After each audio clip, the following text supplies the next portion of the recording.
Twip! Bonjour et bienvenue pour cette nouvelle vidéo. Aujourd'hui nous allons parler non pas d'un comics de Marvel ou de DC Comics, nous allons parler petit, euh, d'un petit studio indépendant, on va dire. Un petit studio qui s'appelle Image Comics. Petit devenu grand quand même. La boîte a quelque chose comme un peu plus de 20 ans maintenant.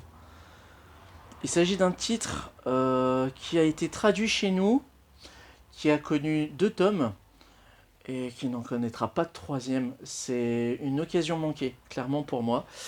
C'est, comment dirais-je, le fils illégitime entre Dr House et Constantine.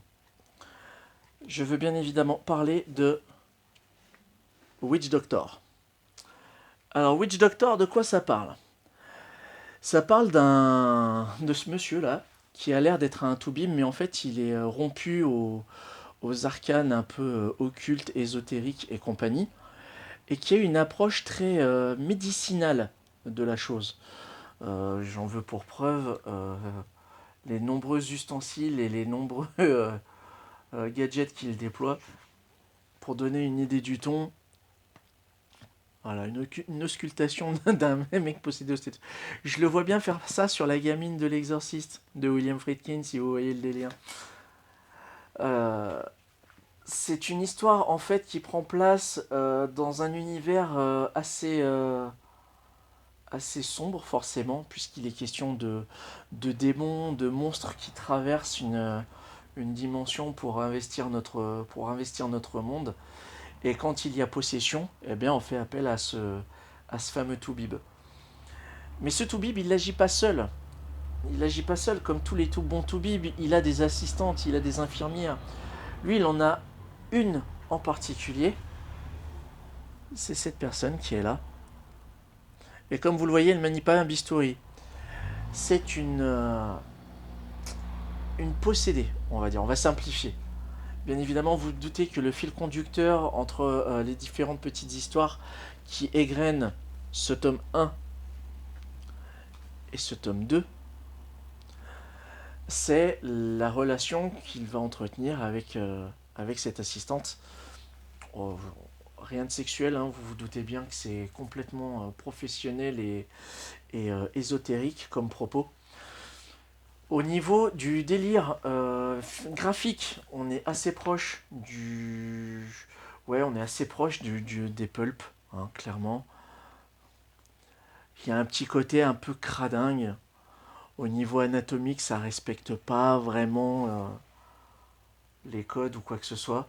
C'est très très sombre, évidemment. Le bonhomme, il fait clairement penser à Pinehead de Razer. Les petits croquis, j'avais oublié. Entre les chapitres, il y a des petits croquis un peu sympathiques. Mais visuellement, ça claque. Hein. Ça reste carré, ça reste propre. Ça rappelle ce que faisait ici Comics avec The Vault of Horror, les Contes de la Crypte, ce genre de choses. Et moi, c'est un petit titre que j'avais découvert encore une fois par Kader, mon ancien libraire de Lyon, qui est de très bons conseils. Une fois qu'on discute un petit peu avec le bonhomme et qu'il arrive à cerner vos goûts, il arrive à vous dénicher tout de suite ce qu'il faut. Donc si vous êtes sur Lyon ou aux alentours, n'hésitez pas à y faire un petit coucou, dites-leur que vous venez de ma part. Voilà, ça lui fera plaisir.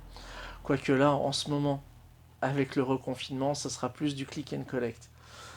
Mais bon, voilà, c'était une petite vidéo très courte aujourd'hui. J'avais envie de vous faire partager cette curiosité de lecture. Witch Doctor, alors en France, je sais plus si c'est Dargaud ou Delcourt qui l'a traduit sous nos latitudes. Donc si vous avez la précision, ben, faites-en part dans les commentaires. En tout cas, moi j'ai pris un grand plaisir à découvrir ce titre et en même temps une énorme frustration parce qu'en fait,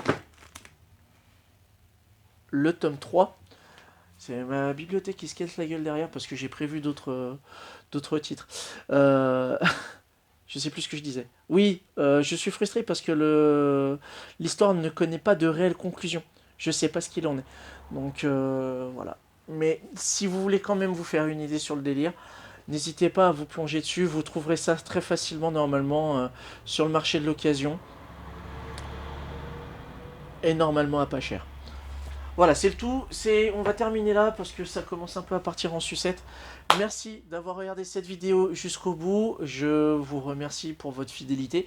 Et si vous avez aimé, bah, n'hésitez pas à m'en faire part. Si j'ai dit des choses un peu maladroites ou quoi, n'hésitez pas à me corriger dans la limite de la politesse et de la cordialité, bien entendu. Encore une fois, je rappelle que c'est une vidéo que je tourne pour le plaisir. C'est une chaîne que j'entretiens pour le fun, pour partager mes délires avec vous.